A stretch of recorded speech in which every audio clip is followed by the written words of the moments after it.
이재명 정부와 호흡을 맞출 집권 여당의 대표로 정청래 의원이 선출됐죠. 어제 정청래 대표 취임 후 첫 공개 최고위원회의가 열렸는데 그 자리에서 정 대표는 개혁이란 단어를 13번 언급했습니다. 잠깐 목소리 듣고 오죠. 검찰개혁, 언론개혁, 사법개혁 폭풍처럼 몰아쳐서 전광석화처럼 끝내겠습니다. 3대 개혁 모두 개혁의 방향과 내용이 이미 구성되어 있고 윤석열 검찰 독재 정권과 내란 사태를 겪으면서 국민의 공감대가 형성되어 있기 때문에 특위에서 종합적인 개혁의 방향을 잡고 진행한다면 국민들께 약속드린 추석 전 완수라는 시간 안에 개혁을 완수할 수 있으리라 생각합니다. 그 뒤에 걸려있는 왜 백드롭이라고 하는 거 그 문구도 이렇게 바뀌었습니다. 내란 세력 척결, 강력한 개혁. 그리고 이 크게 써 있는 글자 뒤로는 사법개혁, 언론개혁, 노동개혁, 연금개혁 이런 게 작게 적혀 있는 이런 모습이 보였습니다. 이 가운데서도 정청래 대표가 첫 번째로 꺼내든 건 방송법 개정인데요. 공영방송인 KBS, MBC, EBS의 이사진 추천권 구성을 바꾸는 겁니다. 민주당은 개혁입법이라고 말하는데 국민의힘에서는 민주당의 방송장악법이다 말하면서 지금 필리버스터를 한창 하고 있죠. 자, 이 방송법에 대한 입장, 또 주식시장에서 논란인 주식 양도소득세에 대한 입장 등등등을 질문하기 위해서 이분 모셨습니다. 국회 과방위 위원이자 정청래 당대표의 비서실장을 맡은 분이세요. 민주당 한민수 의원 연결되어 있습니다. 한 비서실장님 나와 계십니까? 안녕하세요. 서울 강북을 국회의원 한민수입니다. 아니, 당대표를 워낙 오래 하시고 또 잘하셨기 때문에 예. 비서실장이라는 이 호칭이 아직 저는 좀 낯설어요. 대변인을 오래 했죠, 제가. 그러니까 네. 대변인이요. 대변인 오래 하셨. 제가 지금 뭐라 그랬어요? 예. 대표라 그랬어요? 제가 제 마음속에 대표가 대변인 오래 하셔가지고. 예, 우리 대통령님 대변인을 오래 했었습니다. 맞습니다. 대변인 오래 하셔가지고 아직은 비서실장이라는 호칭이 저는 어색한데 소감이 어떠십니까? 어깨가 무겁죠. 그리고 예, 저희가 야당에서 이제 여당 됐고 예. 우리 정청래 신임 당대표 출범하고 바로 그날 제가 비서실장을 맡았기 때문에요. 예. 또 임명해 주셔가지고 저는 그렇게 생각합니다. 우리 정청래 대표의 민주당 집권당 1기 지도부가 대통령님 그리고 이재명 국민 주권 정부와 저는 운명 공동체라고 보고 있습니다. 당이 잘하고 또 대통령을 잘 뒷받침을 해야 이재명 정부가 성공하는 게 저는 대한민국이 성공하는 거고 그동안 너무 많은 어려움을 겪었던 우리 국민들 삶이 조금이라도 나아질 수 있다 이렇게 보고 있습니다. 그래서 예. 정말 열심히 제대로 한번 해보겠다는 각오를 다지고 있습니다. 예. 이제 전당대회가 다 끝났으니까 드리는 질문입니다만 네. 정청래 대표의 승리를 얼마나 확신하셨어요? 이렇게 말씀드리면 혹시라도 결과가 나왔기 때문에 그렇게 할 것 같은데 저희들 내부적으로 조사한 적은 없었는데 예. 다만 이제 각종 언론사들이 여론조사 기관하고 같이 해서 거의 한 20개 가까이 나왔었거든요. 네. 그런 조사마다 정청래 후보가 박찬대 후보님보다 좀 다소 많이 앞서는 거 나왔기 때문에 그 추세가 특별히 바뀌지 않는 한 승리는 할 수 있지 않겠나 이런 생각을 좀 했었습니다만 그래도 모든 선거라는 게 잘 아시는 것처럼 뚜껑 열 때까지는 모르잖아요. 그렇죠. 예, 끝까지 겸손하게 열심히 하려고 했었습니다. 예. 그 여론조사 중에 단 한 개도 진 게 없었던가요? 정청래 후보가 처음부터 끝까지? 저희들이 알기에는 없었습니다. 예. 그러니까 뭐 사실은 떨렸다고 하지만 어느 정도 확신을 가지고 좀 승리의 확신을 가지고 캠프가 임했다고 봐야겠네요. 그래도 추세가 바뀌면 안 되니까요. 예, 마지막까지 긴장을 놓지는 않았습니다. 알겠습니다. 어제 새 지도부의 첫 공개 행보 많은 분들이 주목을 하셨는데 근데 좀 눈에 띄는 부분이 있었습니다. 현충원 참배를 지도부가 가셨는데 네. 역대 민주당 지도부는 이제 DJ와 YS 묘소를 모두 들렀는데 비해서 어제 정청래 지도부는 DJ 묘소만 참배를 하셨어요. 이게 어떤 특별한 이유가 있나요? 꼭 뭐 그렇지는 않은데요. 저희들이 첫 일정으로는 사실 그 전날 일요일 날 나주를 내려갔었습니다. 수해 복구 현장 최고위원님도 같이 여러 번 하셨거든요. 그래서 공식 일정은 그거였는데 그 이후에는 이제 현충원 갔고 김대중 대통령 모욕 가고 음. 저희들이 빠른 시간 내에 이제 봉하마을 가서 노무현 전 대통령님 참배도 하고 음. 평산도 가고 그럴 계획을 지금 짜고 있습니다. 아니 근데 그 사실은 YS 묘역 뭐 이승만 전 대통령 묘역 뭐 이런 데도 전임 그 민주당 대표들은 지도부들은 들렀었던 네. 것에 비해서 딱 네. 이제 김대중 전 대통령 묘역만 방문을 하다 보니까 이게 좀 네. 이례적이다. 이게 뭐 특별한 이유가 있나? 해석들이 분분했단 말입니다. 예, 뭐 그게 저희들이 그 뒤에 바로 이어가지고 예. 공개 최고위도 있기 때문에 그럼 뭐 시간도 좀 보고 또 음. 대표 저도 일정을 짤 때도 이렇게 짜는 게 좀 낫지 않겠나 싶어서 예, 일정을 이렇게 음. 맞췄습니다. 그렇군요. 오늘도 이제 국회의장과 국무총리 야사당 네. 지도부를 차례로 예방하는 일정을 잡으셨던데 거기도 또 이제 국민의힘이 빠져 있다 보니까 예, 이게 나 사과하지 않으면 악수하지 않겠다라고 했던 그 정청래 대표 그 기조 그 맥락 속에 있는 거라고 보면 됩니까? 오늘 말씀하신 것처럼 이제 의장님, 국회의장님부터 시작해서 예. 예방 일정들이 있고요. 또 총리께서는 어제는 대통령실 정무수석께서 오셨고요. 우상호 수석이요. 예예. 오늘은 총리가 김여서 총리 오시는데 음. 정당 방문에서는 예, 나름 뭐 좀 고려를 했습니다. 그래서 음.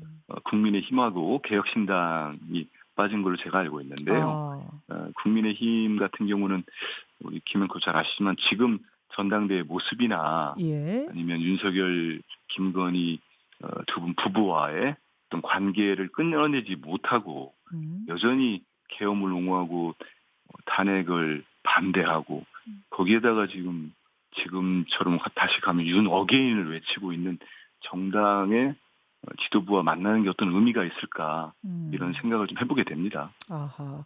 근데 국민의힘에서도 어제 여러 반응이 나왔더라고요. 당대표로 나선 김문수 후보가 네. 나도 극자 테러리스트와는 악수하지 않겠다. 이렇게 맞받아쳤습니다. 선거용이죠, 뭐 그분들 지금 내부 전당대회 하니까요. 어. 이제 우리 네. 민주당의 집권당 새로 뽑힌 당 대표와 각을 세움으로써 본인들 강성 지지층 뭐 표를 얻으려고 하는 것 같은데 저는 예. 그렇게 하면 할수록 저는 지금의 국힘당은 국민들로부터 손절을 당할 수밖에 없다고 봅니다. 지금 국민들이 이미 윤석열 전 대통령은 내란 우두머리 피의자로 보고 있고 헌재에 의해서 만장일치로 파면이 됐습니다. 민주주의의 적을 민주주의로 우리가 물리쳤어요. 헌법의 적을 헌재에서 헌법으로 파면을 했습니다.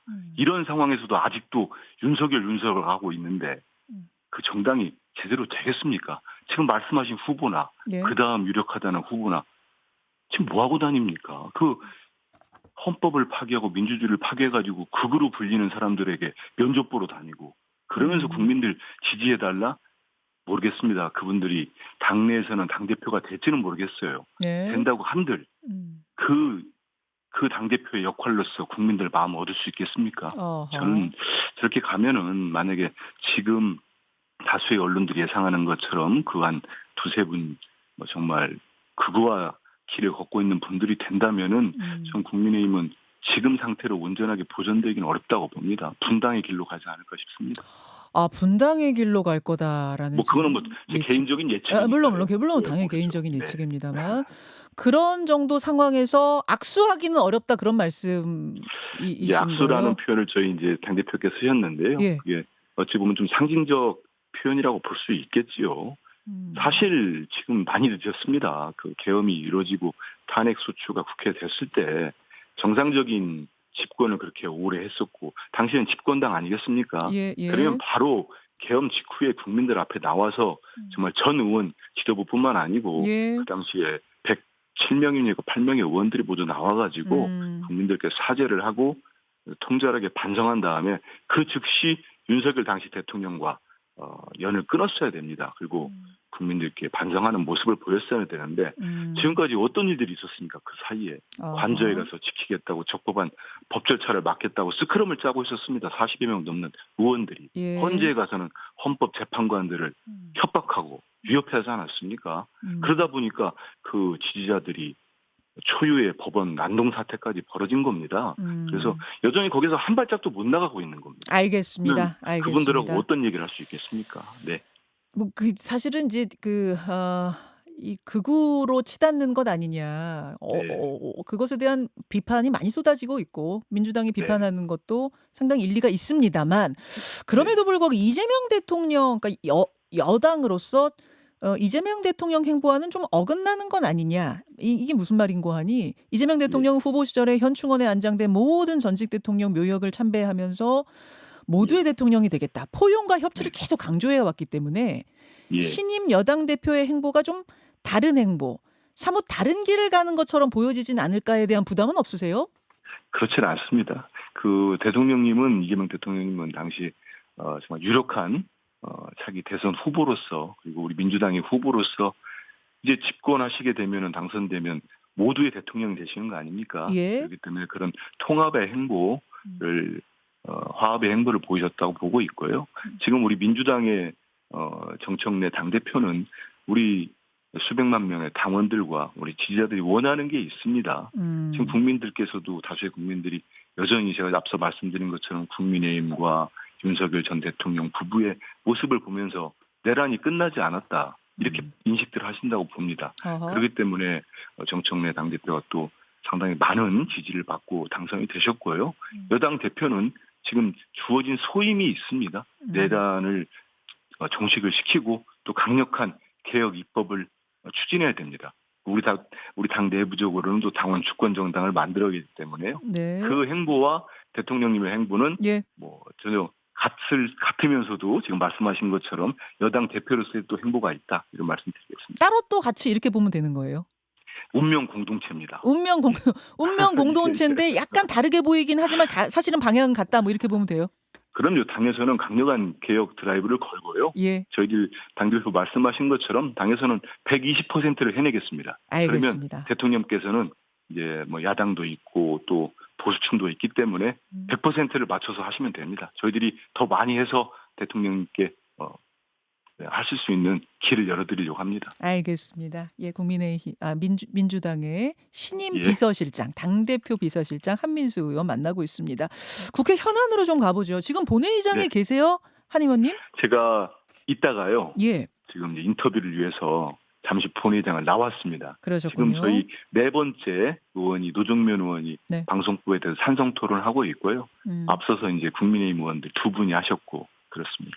정청래호가 출범하고 나서 제1호 법안이 뭐가 될까 관심사였는데 노란봉투법이 될 거라고 생각하고 있었는데 방송법이 먼저 상정이 됐습니다. 이건 어떤 네. 특별한 이유가 있을까요?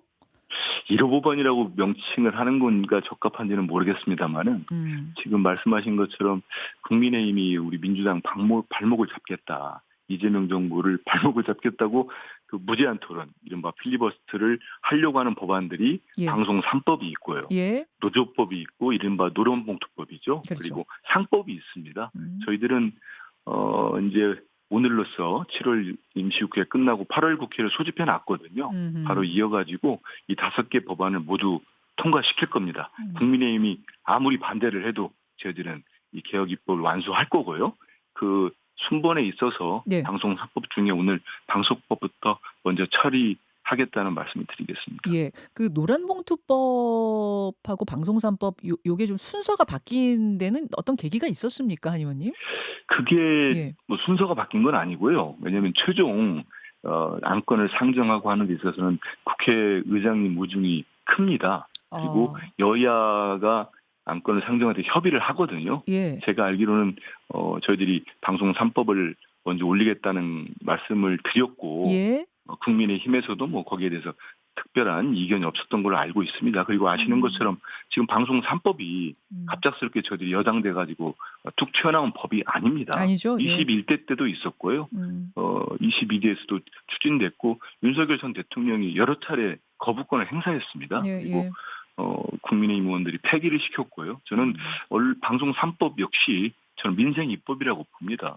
방송 자유가 없이 국민들 삶이 어떻게 해서 나아지겠습니까? 그런 부분들이 있기 때문에 중요한 법안이고 먼저 처리하게 됐다는 말씀드리겠습니다. 국민의힘에서는 지금 필리버스터 네. 한창 진행 중입니다만 민주당의 방송장악법이다. 개혁이라고 포장하면서 좋은 것처럼 들리지만 법을 들여다보면 민주당 편을 이사진에 많이 집어넣어서 먹기 좋게 손질한 법이다. 이렇게 지금 주장들을 하세요. 어떻게 답하시겠습니까? 그런 식의 인식과 판단으로 계속 정치를 하면요. 좀 미안한 얘기입니다. 국민의힘은 영원히 집권 못할 겁니다. 어허. 그러면 거기에 지금 국회 추천 몫을 많이 줄였습니다. 아시는 것처럼 예. 최소화시켰고 이전에는 방통위에서 모든 이사진들을 구성하고 사장 추천까지 했습니다. 그러다 보니까 윤석열 정권처럼 윤석열 대통령이 지명하는 사람이 KBS 사장이 되고 그런 거 아니겠습니까? 근데 저희들이 국회 추천 몫을 최소로 줄이고 시청자, 종사자, 학계, 법조계 다양한 추천 경로를 만들었습니다. 특히 추천할 때 민주적 절차를 통해서 추천하도록 법에 명시를 했습니다. 그리고 국민들, 연령별, 세대별, 지역별로 모두 통과하는 100명 이상의 국민 사장 추천위원회를 만들었습니다. 사장 예. 국민 추천위원회를. 이런 걸 다 만들어가지고 저희들이 이사진과 사장을 뽑게 되는데 이걸 어떻게 민주당이 마음대로 합니까? 할 재주가 있습니까? 국민들이 하시는 거죠. 그래서 공영방송을 국민의 품으로 돌려드리는 게 분명히 맞고요. 국민의 말고는 다 찬성합니다. 어제도 시민단체와 함께 제가 기자회견도 했는데요. 예. 20년 이상 된 법안을 이제 첫 발을 떼는 겁니다. 이 법안에서 부족한 부분이 있으면 나중에 개정을 하면 됩니다. 하지만 이 역사적 법안입니다. 저는 국민의힘이 그 안에서 이제 추천하실 단체나 뭐 이런 종사자들 무슨 뭐 친민주당 성향이라고 하는데 아니 그분들도 집권하려면은 열심히 일 잘해가지고 다수 국민의 지지 받아야 되는 거 아닙니까? 다수 국민의 추천 받으면 되지 않겠느냐 그런 말씀. 다수 국민의 예. 지지를 받아야죠. 예, 국민의힘도 예. 집권을 하려면요. 근데 지금처럼 계속 모두 배척하고 하면은 국민들로부터 배척받는 거죠. 국민의힘이. 자, 지금 뭐 국민의힘이 필리버스터 하고 있습니다만 24시간 지나면 요거는 처리가 이제 되는 수순으로 가고 그대로 통과가 될 겁니다. 그런데 그렇습니다. 국민 여론의 강한 반대에 부딪혀서 지금 진행이 멈춰져 있는 법안이 하나 있죠. 개편안이 하나 있죠. 바로 주식 세제 개편안인데 이게 지금 정부안을 놓고 당 안에서도 의견이 엇갈려서 지금 지도부도 좀 난감하실 것 같아요. 어떻습니까? 그 대주주 양도세 부분 말씀하신 맞습니다. 거죠. 기준 강화하는 부분인데 예. 이 부분 같은 경우는 이제 정부 시행령으로 제가 알고 있습니다. 음흠. 기재부에서 이제 추진을 한 건데 어제 이제 신임 당 대표가 공개 회의에서 당내 의원들께 비공개로 이거 많은 논의를 할 테니까 공개적인 발언을 좀 자제해달라고 지시를 하셨습니다. 예. 그 이후에 바로 또 신임이죠. 한정혜 정책위원장께서 정책위원장께 정청래 대표가 지시를 해서 제가 알기로는 정책위장이 어제도 분주하게 당내 여러 상임위도 있고 다 관련된 의원들도 계시고 예. 위원회도 많이 있거든요. 예. 코스피 5천 위원회도 있고 그래서 다 만나신 걸로 알고 있습니다. 그래서 의견을 종합하고 있고 이를 토대로 뭐 정부 측과도 협의해서 오래 걸리지는 않을 것 같습니다. 당의 입장을 좀 정리를 하겠습니다. 예. 결론을 언제까지는 좀 내야겠다 이렇게 잡고 계신 목표가 있을까요? 왜냐하면 주식시장은 사실 제일 싫어하는 게 불확실성이거든요. 그래서 이쪽이든 저쪽이든 좀 답이 빨리 나와야 해서 언제까지로 목표로 삼고 계세요? 아무튼 뭐 늦진 않을 겁니다. 예. 예. 늦지 않다. 오늘 중으로도 혹시 나올 수 있습니까? 뭐 봐야 되겠습니다만 아무튼 이번 주 안에는 당의 입장이 정리가 빠르게 될 걸로 보고 있습니다. 10억 개편안으로 가느냐 아니면 50억의 기존안을 유지하느냐 그것도 아니면 그 사이 어딘가에서 절충안을 제시하느냐 이 세 가지 중에 뭐가 가장 유력합니까? 네, 이 역시 논의 중이고 지금 협의 중이기 때문에요. 제가 말씀드리는 게 적절하지 않을 것 같고 다 또 들어보면은 기존 지금 현행을 유지하자는 의원님들의 의견도 일리가 있고요. 또 그렇게 주장하시는 우리 국민들 의견도 일리가 있고 그렇지 않다. 지금 엊그제 그 주시장의 그 부분이 꼭 세제 개편만의 영향은 아니었다. 이렇게 또 말씀하신 분도 있습니다. 그래서 이걸 종합적으로 신임 지도부가 여러 소통을 해서 의견을 듣고 입장을 좀 정리한 쪽으로 가보겠습니다. 알겠습니다. 어쨌든 빨리 최대한 신속하게 좀 결론을 내겠다. 이번 주 안에는 반드시 내겠다. 이런 말씀. 그나저나 이번 주 초에 또 하나 예정됐던 게 이제 윤석열 전 대통령에 대한 체포영장 재집행입니다. 주 초면은 오늘이 화요일이니까요. 오늘이 될 가능성도 있는 거죠, 의원님? 그건 저희도 잘 모르겠습니다. 특검에서 하는 일이기 때문에요. 구체 시점까지는 모르고 다만 저도 언론 보도를 통해서 이제 다시 재집행에 들어가겠다고 하는데 저는 그런 생각은 했습니다. 이제 뭐 윤석열 전 대통령 측에서 뭐 옷을 체온 조절 때문에 그랬던 거지 특검의 어떤 집 강제 구인 때문에 속옷만 입고 있었던 건 아니다 이렇게 얘기를 하시는데 건강상의 이유다. 뭐 이렇게 얘기했어요. 그렇죠. 예. 근데 만약에 보통의 상식을 가진 분들이라면 예. 분이라면은 속옷만 입고 더워서 입고 있다가도 외부에서 특검이 이런 본인이 수사기관에 출두 안 해가지고 강제 구인하러 온 거 아닙니까? 그렇죠. 그러면 전 최소한의 예의를 갖추고 상식을 갖추기 위해서라도 수의를 입겠습니다. 벗고 있다가도. 아, 벗고 있다가도 입을 텐데. 벗고 있다가도 입는 게 당연한 거죠. 근데 그렇지 않았다는 거 아닙니까? 이거는 되게 부끄럽습니다. 제가 부끄럽고 왜 저기 윤석열 전 대통령 집권 기간에는 바이든 날리면부터 시작해서 모든 부분을 일은 본인이 저지르고 윤석열과 김건희 두 분이 예. 부부가 저지르고 부끄러움을 몫은 국민들이 해야 되는지 참 모르겠습니다. 안타깝습니다. 그리고 이분이 자꾸 뭐 덥다 이런 얘기 하시는데요. 네. 7월 10일 재구속된 뒤로 우리 김병기 원내대표도 어제 공개적으로 말씀하셨습니다마는 348명을 만났습니다. 그리고 에어컨이 틀어져 있는 면회실에서 만난 시간이 395시간이에요. 하루에 2회, 3회를 면회를 한 겁니다. 예. 구치소 방에 있지 10초 않고요. 남았습니다. 예. 예, 그렇습니다. 그렇기 때문에 이분 주장은 저는 전혀 윤석열 씨 주장은 설득력이 없다고 봅니다. 강제 구인 돼야 된다고 보십니까? 지금 손끝도 대지 말라고 하는데. 그런 얘기를 보통 하는 거는 옛날에 우리 독립투사나 애국지사들이 한 얘기 아닙니까? 내 몸에 손도 대지 마라. 알겠습니다. 이분이 지금 애국지사입니까? 내란 예. 우두머리 피해자입니다. 여기까지 듣겠습니다. 한 의원님 고맙습니다. 예, 감사합니다. 김현정의 뉴스쇼는 시청자 여러분의 참여를 기다립니다. 구독과 좋아요, 댓글 잊지 않으셨죠? 알림 설정을 해두시면 평일 아침 7시 10분 실시간 라이브도 참여하실 수 있습니다.